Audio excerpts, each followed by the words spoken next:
আমার শুভ জন্মদিন ভাইয়া কেক। বুড়ি, এটার দাম 200 টাকা, তোমার কাছে কি টাকা আছে? ভাইয়া আমার শুভ জন্মদিন। আরে তুমি কি বলতে চাইছো?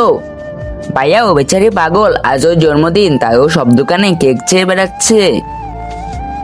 আচ্ছা, আজ এই পুতুলের জন্মদিন। বুড়ি, একটা কাজ করো, এই চকোপাইয়ের কোকটাটা আমার পক্ষ থেকে নাও, আর এই 100 টাকা রাখো, এটা দিয়ে কিছু কিনে খেও। ওরে বাবা, 100 টাকার চকোপাইয়ের কৌটা, আমি তো আমার বন্ধুদের সাথে ভাগ করে খাবো। ধন্যবাদ ধন্যবাদ। তার আগে তুমি যদি চাও তোমার মা জান্নাতে যাক, তাহলে ভিডিওতে লাইক করে চ্যানেলটি সাবস্ক্রাইব করে দিবে। আর যদি তুমি চাও তোমার মা জাহান্নামে যাক, তাহলে কিছু করা লাগবে না, আর কমেন্ট বক্সে আই লাভ ইউ মা লিখে যাও। আমি চকোপাই পেয়েছি। আরে আজকে তো জন্মদিন, মিষ্টি কিছু তো খাওয়া। আমার কাছে তো কোনো টাকাই নেই, তবে একটা বুদ্ধি আছে, শোন।